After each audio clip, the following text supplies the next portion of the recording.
E aí, gente, tirando a licença aqui. No episódio de hoje a gente vai falar sobre uma coisa que aconteceu recentemente, né?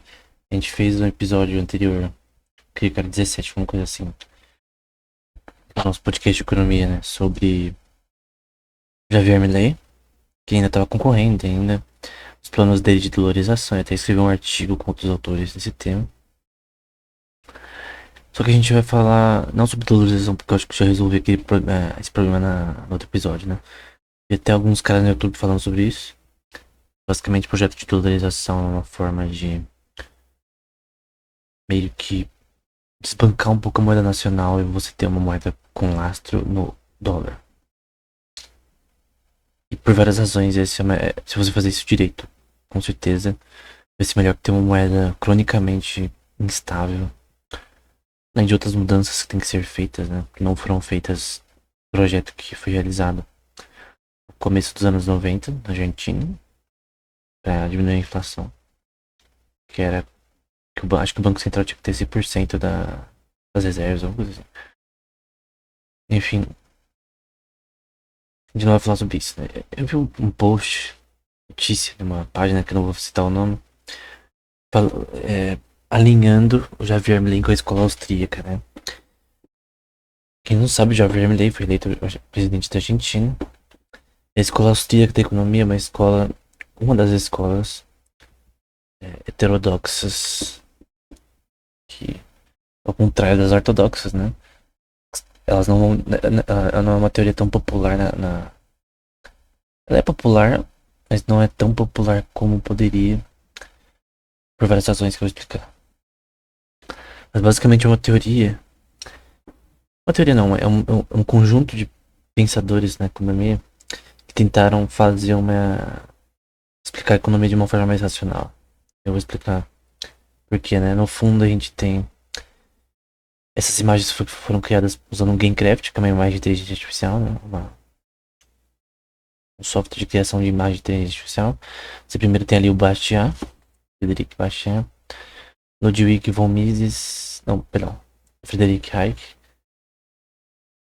Murray Rothbard e Ludwig von Mises, né? Foi criado como uma ferramenta de criação de imagem através de texto, que é o Gamecraft, né? Que usa stable diffusion pra isso. Só que a gente não vai falar sobre IA hoje, né? Então, coloquei esses, mas tem outros caras importantes também pra escola austríaca, né? Como Karl Menger, como o Bombark, Elgin Bombark, né? Provavelmente eu não pronunciei o nome daquele correto. Friedrich von Weiser, Fritz Matulip. É tanta gente que sinceramente não tem como eu descrever todos e não tem como eu descrever todos os livros. Eu li uma grande parte dos livros sobre economia austríaca, grande parte dos de von Mises. Eu tenho resumos dele no Instagram. Hotbart também, mas eu ainda tenho muito que ler. Eu, por exemplo, não li ainda o Human Action. Eu já li praticamente todos os livros do von Mises, mas eu não li o Ação Humana ainda, por exemplo. É, mas tem muitos livros bons dele. Tem uma crítica do intervencionismo do von Mises, né? Tem um importante que é competição e empreendedorismo do Israel Kisner. Tem um interessante que é o do Ludwig Lachmann, que é o Capital e sua estrutura, que define o capital como uma componente heterogênea. Enfim, mas primeiro vamos falar da base dessa teoria, né? Porque hoje a Vermelei teve essa teoria. No livro dele, que eu também fiz uma resumo no Instagram, eu fiz um vídeo no canal, se chama É o Caminho del Libertário. É o livro do Javier Milei. Ele é formado em economia, então o presidente novo da Argentina é formado em economia. Ele tem até mestrado, acho que dois nesse tema. Já trabalhou na Europa, em uma instituição de economia, enfim. E anteriormente ele era meio que. Ele tinha inclinações à teoria keynesiana, né? Então ele era. Cara, ele não era. Com certeza não era um cara liberal ou libertário, né? Ele era um cara mais centrado pra esquerda, talvez, na verdade. Então, inicialmente ele era pós-keynesiano, depois ele viu que muitas coisas na teoria keynesiana estavam erradas, neo-keynesiana. Ele começou. Inicialmente ele entendeu um processo pelo que chama de palo de hockey, que eu acho que se chama taco de hockey em português, que é uma explicação de uma questão estatística relacionada ao crescimento de empresas, né? Que elas no começo começam fracas, depois vão crescendo ao longo do tempo. Isso mudou bastante. Eu já vermelhei pra falar que isso mudou ele um pouco. Entender isso, né? Entender que a armadilha malthusiana, né? Que por muitos anos, né? Por séculos, milênios na verdade, a sociedade estava num período de estagnação econômica ao ponto de a grande maioria das pessoas serem pobres, né? E com a vinda do capitalismo, primeiro do mercantilismo, que era relacionado com uma economia voltada para o rei, né? Você adquiria recursos para o rei. Depois para a vinda do pré-capitalismo, que ele poderia dizer, Revolução Industrial, Revolução Militar, Revolução Marítima, a revolução associada a questões sociais, né? A derrota da Igreja Católica com relação ao protestante em algumas partes da Europa, que fez o crescimento acadêmico crescer, na busca por entender a criação divina. Muitos, como Newton, como Leonard Euler, como Leibniz, entre outros, começaram a ver na ciência uma forma de explicar a criação divina. Outros não, né? Outros foram com o caminho contrário, né? Que é o iluminismo. Porém, teve sim uma revolução em várias áreas da economia que fizeram o crescimento econômico acontecer, tecnológico, e no fim criou o mundo que a gente tem hoje. E o Javier entendeu isso, né? Que o capitalismo é uma coisa boa. Que, por exemplo, ele fala isso no livro, né? O Caminho do Libertário. Que eu recomendo muito que você leia. Ele também recomenda. Perdão, ele diz sobre como. Ele começou a ver que o que for ensinado na faculdade pra ele estava errado. Ele diz, né, que um dia ele chegou numa livraria e começou a comprar uns 20 livros de escola austríaca, né? E ele viu que é aquela teoria que ele teria que seguir. Então ele leu muito Rothbard, muito von Mises, leu o Ação Humana acho que 3 vezes, que é um livro de 1.300 páginas.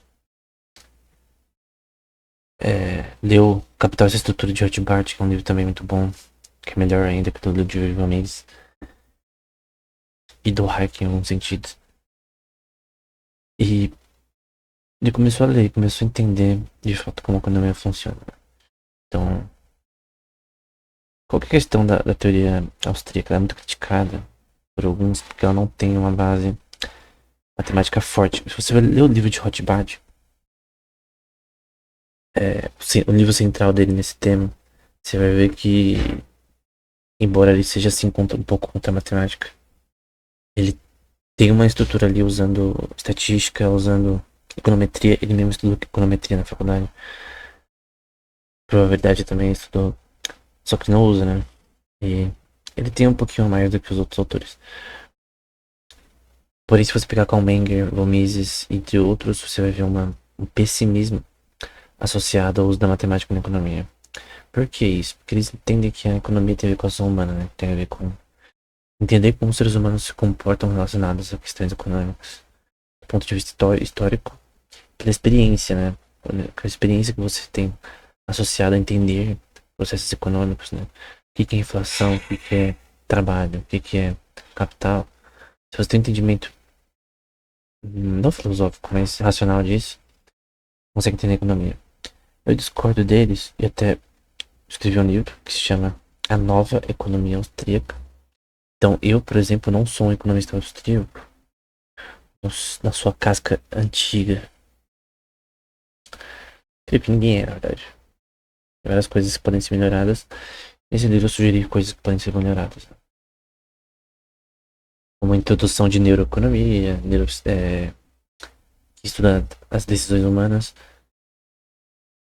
através da neurociência, economia comportamental, coisas como destruir a teoria da probabilidade de Keynes, escreveu um livro no tema também. Tudo isso foi importante para me desvencilhar dos erros da economia austríaca antiga, em achar que a matemática é inútil. Pelo contrário, eu acho que ela é essencial para explicar sistemas econômicos, em parte. Ela não explica totalmente, né? Se você já viu outro episódio do canal sobre narrativa econômica, também eu introduzo isso na nova economia austríaca. Tem a matemática em si, com a lógica proposicional de Hazlitt. E várias outras coisas que no livro eu tenho na descrição, né? Então, eu sou da escola austríaca, mas uma nova. É mais ou menos isso. Embora eu concordo muito com a da antiga. Com certeza, a antiga, ela tá muito boa. Mas o que ela diz? Ela diz que a economia austríaca, no seu cerne, ela diz que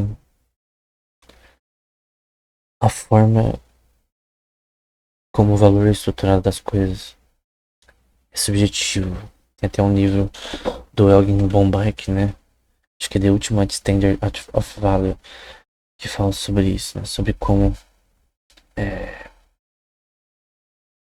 o verdadeiro valor de alguma coisa, valor absoluto, esse é o resumo do livro, né? Tá no final.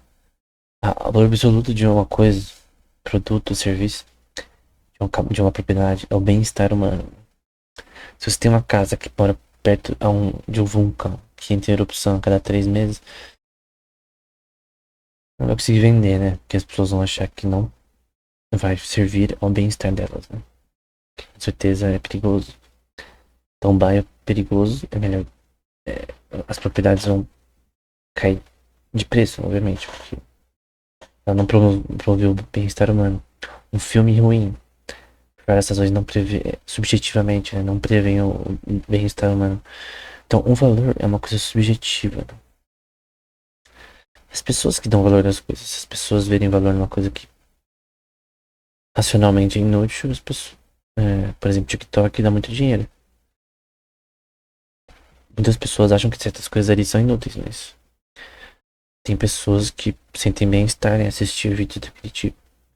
Então, entretenimento em si, o mercado de entretenimento tem tudo a ver com isso. O quanto de bem-estar você procura da pessoa. Outras coisas como a utilidade marginal de um filme, de um produto para você, de um ingresso, de um show. Que é uma utilidade que, se eu tiver, por exemplo, 100 ingressos e eu não querer vender para ninguém esses ingressos, que vai dar muito trabalho, com certeza, talvez 97 desses ingressos vai ser inútil. Vou convidar algumas pessoas, mas o resto desses ingressos vai ser inútil. Então, quanto mais você tem de uma coisa, mais a utilidade marginal desse produto ou serviço cai. Eu gosto de chocolate, mas se você me der 100 chocolates, eu vou falar, pô, onde eu vou guardar isso? Vai estragar. Então, provavelmente os 95, 80 chocolates vão ter vão baixar a utilidade marginal unitária de cada chocolate. Porque eu não quero tudo isso. Então, quanto mais você aumenta uma coisa, mais a utilidade marginal cresce. Perdão, diminui. Então, é o diminishing marginal e utility, né? Utilidade marginal decrescente. Então, Bombach fala que isso é uma das formas de valor. O sacrifício para adquirir bens também, para você, com relação ao consumidor, né? Que é o poder de compra do consumidor também vai alterar, né? Se o chocolate está custando R$ 100, eu não vou comprar. Porque eu acho muito caro. Não me dá a utilidade necessária para gastar esse dinheiro, né? A não ser que eu esteja cagando dinheiro. E também, é, esses dois, utilidade marginal, sacrifício de adquirir bens, quanto o alcance de uma empresa estão dispostos a pagar e comprar esses produtos pela sua utilidade. Eu tô lendo aquele Instagram que eu escrevi. Essa questão aqui é que o valor das coisas subjetivo, né? Tem até um livro do Von Weiser que também fala isso. Que é o Der Naturliche Wert. Valor natural, né? Que ele fala contra a teoria do valor. O que é a teoria do valor de... Não é da Smith, normalmente associam a da Smith, mas é do David Ricardo, né? É que o custo das coisas é o que dá o valor. Por exemplo, um filme custou 100 milhões pra fazer. É isso que vai dar o valor pro filme, quanto que ele vai render, né? Que não é verdade, né? A gente vê filmes que, como o Rock, o primeiro, que tinha um budget bem pequeno, mas fez muito sucesso. E o sucesso posterior, continuante dele, até o Creed 2, né? Depois ficou um lixo. Sem o The Rock, né? Isso que deu o valor que foi dado à história, né? A história, a forma que as coisas foram feitas visualmente, é, storytellicamente, né? Storytelling que foi feito. Então o filme, o Rock, ele teve um custo baixo, mas teve um valor de mercado alto no futuro também. O IP, né? A propriedade intelectual Rock, ela deu muito dinheiro posteriormente. Mais do que os caras que compraram o roteiro original. Pensaram. Então, valor subjetivo. As pessoas veem valor no que elas acham interessante. E as pessoas veem. Por exemplo, tem países que não comem muito feijão. Outros países comem bastante, como Brasil e Índia. Então, onde que eu vou vender meu feijão? Eu que exporto. Países que compram mais. Não vou vender num país que não compra nada. Enfim. É, o Friedrich von Weiser vai dizer, por exemplo, que a terra e capital não tem mérito na sua produção. É que a força de trabalho sozinha de um grupo de indivíduos não faz alguém ser rico. No sentido de que o valor de commodities já produzidas não vem desses parâmetros, mas é algo reconhecido como utilidade marginal dele. Então, o valor das coisas não vem do custo. Mesmo que custe muito para produzir um produto que as pessoas não veem valor. E esse valor pode ser tão subjetivo e ter questões políticas, né? Tem marcas, por exemplo, a Budweiser, se não me engano, posso estar errado, que foi boicotada por causa de questões políticas que eles envolveram na marca. A Bis, por exemplo, recentemente, com associações políticas. Então, associações políticas de certas marcas podem acabar com o produto, que é o valor subjetivo das pessoas de confiança no produto vai sumir, né? Não na qualidade do produto. O custo é o mesmo, tudo é o mesmo. Só que a expectativa associada à empresa ou ao produto mudou.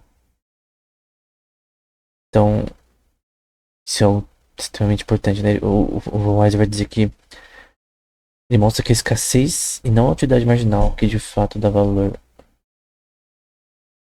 Peraí.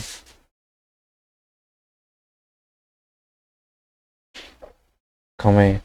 Tá. Aqui eu escrevi o contrário.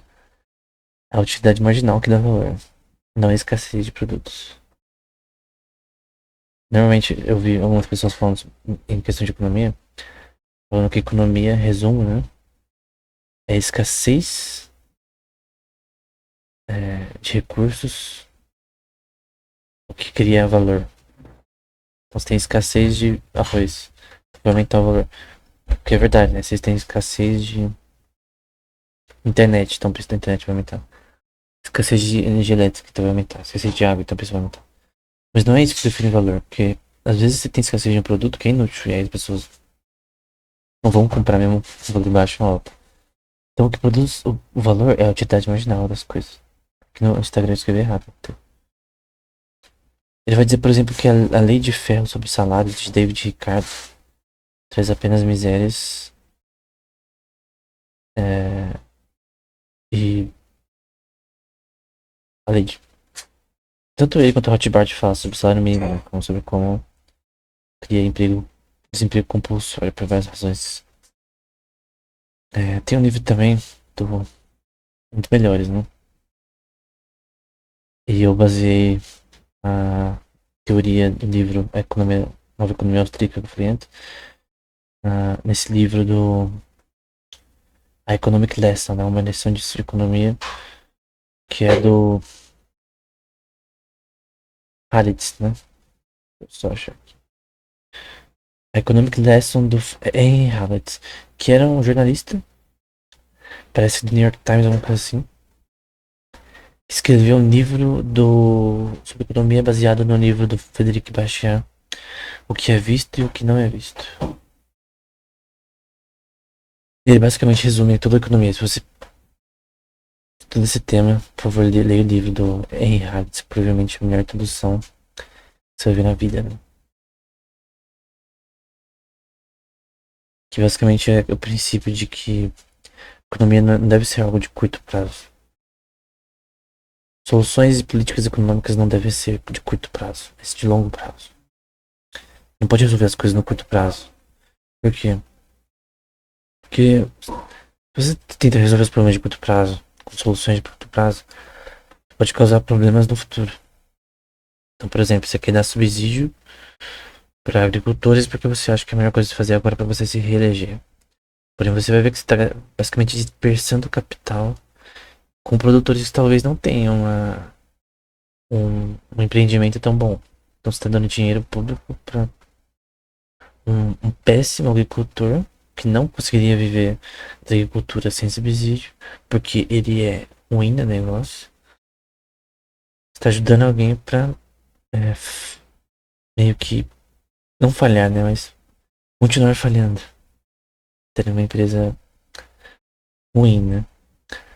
Eu lembro de ler um livro sobre o crescimento do uso de química e questões genéticas.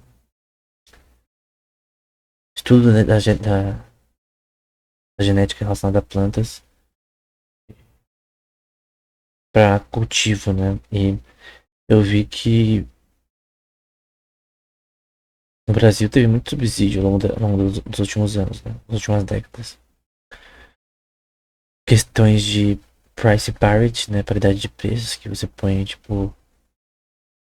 Você meio que põe um teto na matéria-prima que os agricultores compram internamente, ou dá subsídio para isso. Basicamente, isso é basicamente financiar péssimos agricultores. Até linhas de crédito super boas para agricultores que talvez não sejam tão bons. Alguém vai falar, pô, mas isso é para crescimento econômico.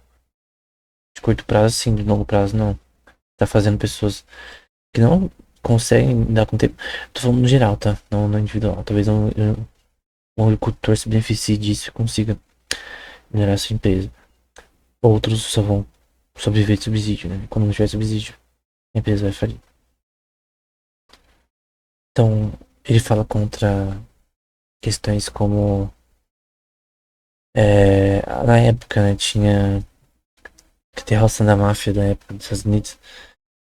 São as uniões, né? Que a gente tem também no Brasil, as uniões, né? Sobre como isso, na verdade, destrói o sistema econômico do país. A questão de trabalho, né? Ele vai falar também sobre o salário mínimo como desemprego compulsório. Ele vai dizer que a lógica matemática é importante na economia no final, né? E que a gente tem que traçar os efeitos de uma política no longo prazo, não no curto. Não entender esses efeitos para uma minoria de pessoas, mas para todo, né? Então você não tem que, na economia, defender minorias com relação às suas políticas econômicas, mas sim o todo. As minorias não representam a opinião do público e até no contexto democrático não representam a opinião da maioria das pessoas. Por isso, um governo que foca em ajudar, entre aspas, ou tão aspas muito forte nisso. Minorias não é bem sucedido, né? Porque muitos governos eles tentam fazer a coisa certa, entre aspas, mas acabam tendo um efeito contrário, né? É nisso que se baseia todo o socialismo e toda a teoria marxista. Tá fazendo o certo, entre aspas, mas fazer naturalmente o contrário. O que eles dizem que querem fazer.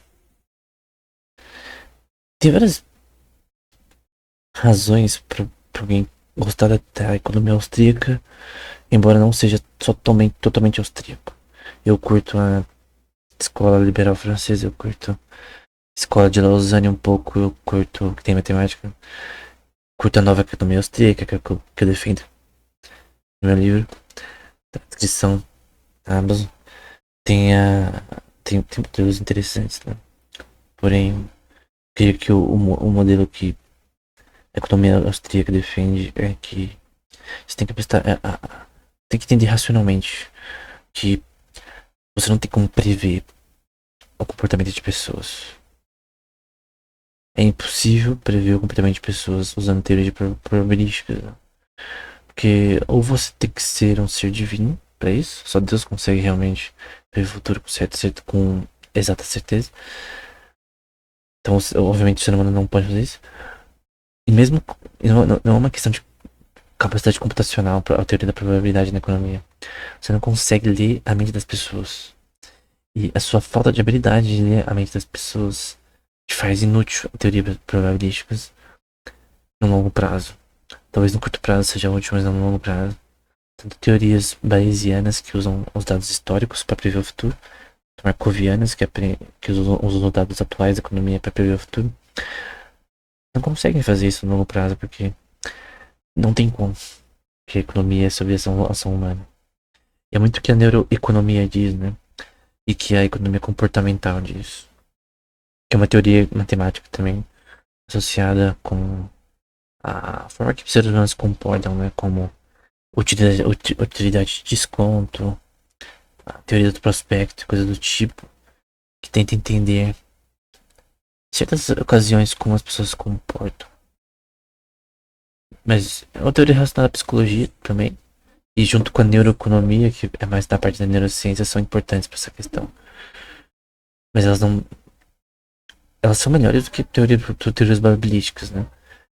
Você consegue sim prever, por exemplo, que se historicamente, se um presidente tiver políticas que causam inflação, por exemplo, por muito tempo, ou desastres econômicos que são palpáveis, e as pessoas percebem isso, as pessoas vão começar a se mover e vão começar a ter ações e expectativas com relação à economia, podem mudar o seu estado econômico atual. Há recessões, né, que é quando as pessoas retêm mais dinheiro, né, por muito tempo. E por incrível que pareça, os grandes institutos de pesquisa em probabilidade internacionais, eles falham miseravelmente em prever como os sistemas econômicos funcionam no futuro, né? Como o que vai acontecer no Brasil, como vai acontecer no tal país. Não tem como você prever. Tem coisas como guerras, é, como narrativas que são criadas. Tem eventos históricos que são criados. Coisas que não poderiam ser previstas, como a pandemia, por exemplo. Tem coisas que não podem ser previstas. Que nenhum modelo econômico, nenhum sistema pode usar os dados de ações, por exemplo, de uma empresa para prever o futuro dela. Com certeza. Porque ninguém sabe o futuro. Ninguém sabe as coisas que vão acontecer. Se você soubesse todos os eventos históricos futuros, você conseguiria prever o futuro na economia. Mas isso é impossível para o ser humano. Então, a economia austríaca tenta dar uma visão racional de que a teoria probabilística ela tem problemas. Ela não pode ser usada de forma a tentar entender sistemas econômicos de forma absoluta. E, na verdade, a economia austríaca é uma resposta tanto ao socialismo quanto à teoria da probabilidade keynesiana. Eu creio que economias narrativas e coisas do tipo são teorias que nos ajudam nesse contexto, né? Tem a complexity economics, também é uma teoria muito importante hoje em dia, na minha opinião, para a economia austríaca, que mostra que a teoria do caos é importante na economia, que a gente não sabe, não consegue prever. Agentes na economia são imprevisíveis, não são consistentes. Isso é uma coisa também que a economia comportamental e a neuroeconomia diz. Que as pessoas normalmente, na maioria das vezes, não agem da forma mais racional. Por exemplo, a pessoa ela ficaria rica se ela guardasse R$ 200 por 40 anos. Rica entre aspas, né? Porém, ela não guarda. Ela poderia fazer essa previdência sozinha. Mas ela não guarda. Aí você pensa, pô, mas isso não é irracional? Isso tem a ver com utilidade de desconto na economia comportamental, né? As pessoas preferem algo agora. Elas preferem, por exemplo, R$ 1.000 agora do que R$ 1.000 daqui a 50 anos. Ou R$ 10.000 daqui a 50 anos. Porque 50 anos é muito tempo. Eu prefiro agora dinheiro. E isso, obviamente, é algo até útil. Até protege você contra decisões erradas. A questão objetiva da utilidade de desconto, né? Então, mas uma coisa que a economia comportamental e a neuroeconomia dizem, que é unânime, em vários artigos que eu já li sobre o tema, eu até escrevi sobre o tema, no livro A Nova Economia Austríaca, um consenso é que as ações do ser humano na economia são inexplicáveis. Elas não são uma tentativa de maximizar seu lucro e minimizar suas perdas. Muitas vezes as pessoas vão tomar decisões erradas. Uma coisa que é Complexity Economic diz que as pessoas são racionais nas suas escolhas, na maioria das vezes. Elas não são agentes racionais. A economia nunca está no estado de equilíbrio como um todo. Ela não pode estar. Porque é um sistema em desequilíbrio, porque as pessoas não têm equilíbrio. Isso não é uma coisa ruim, nem um pecado. É uma coisa normal do ser humano. O ser humano, ele muitas vezes é movido por emoção e talvez muita questão da ignorância, né? Talvez a pessoa quer maximizar seus resultados economicamente, né? Ela vai na feira, ela quer comprar os produtos mais baratos. Ela quer pegar o empréstimo na hora certa. Ela quer comprar as ações e vender na hora certa. Mas isso é muito complexo. Nem sempre as decisões são movidas por motivos racionais. Várias questões subjetivas envolvem a forma que as pessoas pensam e tomam decisões, né? A economia austríaca tem muito a ver com como as pessoas tomam decisões. Como que elas decidem o que elas falam. Do ponto de vista macroeconômico, por que certas pessoas têm uma teoria, adotam uma teoria política, outras não? É uma questão totalmente da consciência das pessoas, né? Cada um tem sua própria consciência privada e faz o que quiser. Tem também o ambiente dela que pode influenciar, mas no fim ela que decide, né? Então a economia austríaca tem muito a ver com isso, tem a ver com uma forma racional de pensar sobre como as coisas funcionam de fato, né? Que é o contrário de teorias socialistas, né? Que querem uma utopia de igualdade, entre aspas, super estatal. Uma coisa que eu vou falar muito na economia austríaca é que o Estado deve ser minimizado, né? Na verdade, a maioria das coisas que ele faz são congruentes com seus. O que eles falam, o que eles dizem, né? Ele quer te ajudar, mas acaba te atrapalhando. Impostos acima do normal são incongruentes. É, a questão de capital heterogêneo, né? Então, dinheiro não é capital. Você tem mais dinheiro na economia não significa que você tem mais capital. E dinheiro é papel. O dinheiro não tem valor real, né? Um valor fixo. A economia austríaca tem muito a ver com a, a visão que o ouro, por exemplo, a prata, as commodities, né? Tem um valor como dinheiro monetário real. Mas que o dinheiro fiat não tem. Que é a moeda, papel, sem valor real, dólar. Que podem começar a valer nada de um dia para o outro, né? A volatilidade da economia atual também vem associada com isso. Ivan Hayek talvez seja um dos que mais fala contra a moeda fiat, né? Contra o Rothbard agora. Bancos usando fracionamento monetário, né? Então o banco só precisa de 10% do que ele diz ter no seu banco, né? Então ele tem 1 trilhão ele tem 1 bilhão no seu banco, ele só precisa de 10% disso. Que é algo maligno. Cara, isso é uma coisa tão racional, né? Se você tem 10% de todo o seu. Só precisa ter 10% de todo o seu dinheiro. Bom, isso vai dar merda, né? as pessoas quiserem tirar seu dinheiro do nada.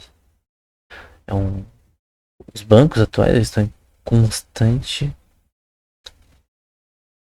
risco de falência instantânea. Isso aconteceu na China, isso acontece. Tá acontecendo na China, aconteceu no Líbano, acontece em muitos países que o banco tá com problema, as pessoas vêm começam a tirar dinheiro e o banco não quer deixar. Aí você fala, mas o banco não quer deixar as pessoas tirarem esse próprio dinheiro, a propriedade privada do seu banco. É injusto, né? Mas a reserva fracionária é injusta. Se fosse 50%, 60%. Tipo, eu não advogo que nem o Hotmart por um banco com 100% de reservas. Não precisa, eu acho que precisa ser 100%. Mas com certeza 10% é irracional. 10% de reservas. Se eu vir prestar dinheiro pra alguém, depois a pessoa fica sabendo que. Embora seja usura, né? Você não pode fazer isso. Mas se eu fazer com juros, né? Mas se eu falar que eu vou emprestar esse dinheiro com. Sendo que eu não tenho. Que eu tenho, que eu não tenho o suficiente das pessoas que eu tô prestando. Que eu digo que eu empresto. As pessoas vão falar, achar que eu sou uma fraude, né? E todos os bancos atuais são uma fraude. No Brasil, nos Estados Unidos, a maioria são uma fraude. Você aluga não, você compra ouro, guarda um depósito no banco e eles usam esse dinheiro pra investimentos. Aí você vai, eu quero todo meu ouro de volta. A gente não tem esse ouro. Esse ouro não tá aqui fisicamente. Mas aí você fala, pô, mas eu comprei ouro e deixei aqui dentro. Como que não tá aqui fisicamente? Então você tem que checar às vezes se, se o banco ele tem o que você tá guardando ali, porque talvez não tenha. Aí você fala, pô, meu dinheiro tá ali, pô. Mas tecnicamente não tá ali. Então, essa questão de você confiar que as pessoas não vão retirar seu dinheiro no momento é um estado de constante risco.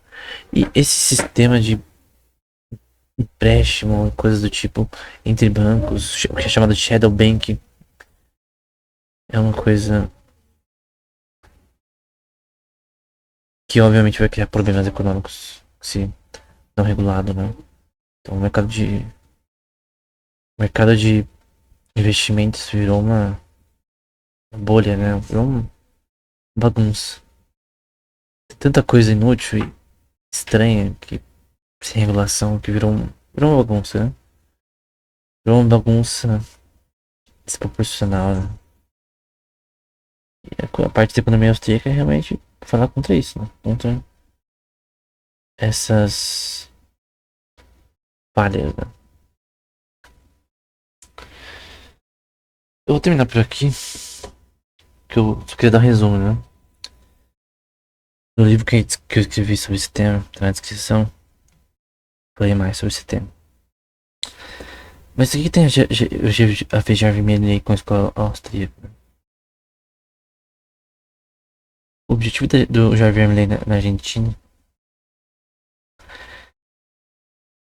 é tentar privatizar o máximo de coisas possível, porque o governo não sabe cuidar de empresas, não deveria ser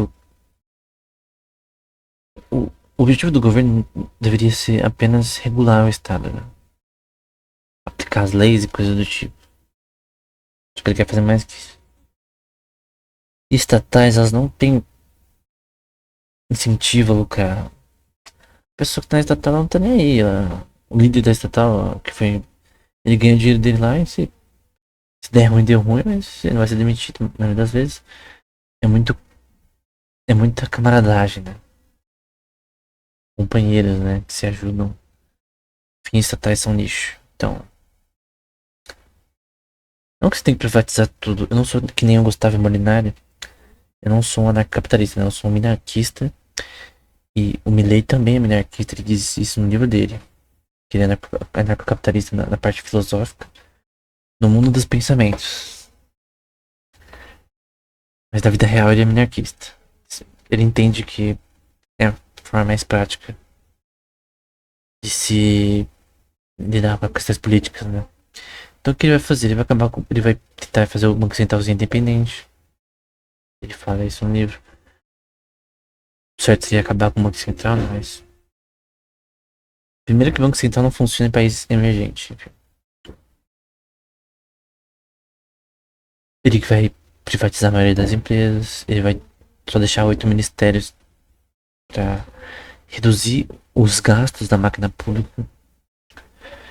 E a dolarização só tem como ocorrer nesse ambiente. Não adianta você só dolarizar, você tem que fazer outras coisas. Você tem que diminuir os gastos do governo e fazer o governo só fazer o que é necessário. É o estado mínimo, né? O estado faz o que necessita. Aí você fala, mas isso vai tirar o poder do estado. O estado já tem poder. Tem poder sobre a polícia, tem poder sobre o exército. Se alguém falar merda contra ele, ele vai tomar. Então, ele tem poder sobre os impostos e coisa do tipo. Então, esse não é um problema. Uma coisa que ele vai fazer é diminuir impostos. Porque às vezes você arrecada mais dinheiro, o governo, diminuindo impostos. Não a zero, mas a um certo nível. A curva de Laffer aí. Você vai pesquisar na curva de Laffer. Então, o problema central que ele vai tentar resolver, né? É o problema da burrice sensacionalista da economia socialista, né? Que o foco dos pseudo-socialistas, sei lá, que fazem hoje, sei lá o que é aquilo, eles são. Eles querem votos, querem dinheiro. Eles não querem melhorar o bem-estar humano das pessoas. Eles querem que se ferre as pessoas. No caso do Milei, o objetivo dele é tentar fazer a Argentina um país consistente. Pra Argentina crescer de fato vai demorar muitos anos. O país não muda de um dia pro outro. Tem como você plantar uma árvore hoje e achar que ela vai nascer amanhã. A economia também é a mesma coisa, né? Tem que pensar no longo prazo, né? Então eu creio que o Milei, ele vai tentar ao menos plantar sementes pro longo prazo. Aí vamos ver se no futuro vão regar ou não, né? Não tem como resolver todos os problemas em 4 anos. Não tem como, não tem como. Nem 8. O máximo que ele vai fazer é criar um ambiente que as pessoas vão se sentir seguras de que as pessoas que têm que dominar o governo, né, são pessoas que têm racionalidade, né? Que elas não ligam só pra votos. Que elas pensam racionalmente na economia. E a teoria keynesiana é inútil. Porque ela se baseia em teorias probabilísticas, estatísticas, sem uma interpretação correta sobre essas questões. Não que probabilidade e estatística seja inútil, mas eles interpretam essas coisas incorretamente porque eles não entendem que a economia é sobre a ação humana. Como as pessoas interagem. Que a questão, por exemplo, que você aumentar o dinheiro e os investimentos no seu país significa que você vai, de fato, aumentar seu capital, criar um sistema econômico melhor. Não é porque o seu PIB está crescendo que a sua economia está crescendo. Nem se o PIB per capita está crescendo que a sua economia está crescendo. Ou o seu PIB real nominal. As pessoas usam o PIB como se fossem idiotas. Vejo um monte de economista falando, o PIB de tal país está crescendo. Aí você vai ver a inflação, você vai ver o CPI, que é o Consumer Price Index do país. Você vai ver várias questões estatísticas relacionadas à população, poder de compra. Você vai ver que o país tá na merda. Você fala, mas o PIB tá crescendo. Sim, porque o PIB não mede se a economia tá crescendo. E é uma forma de medir. É uma forma até, muitas vezes, incoerente e completa. Então, o PIB pode estar crescendo e o país tá na merda.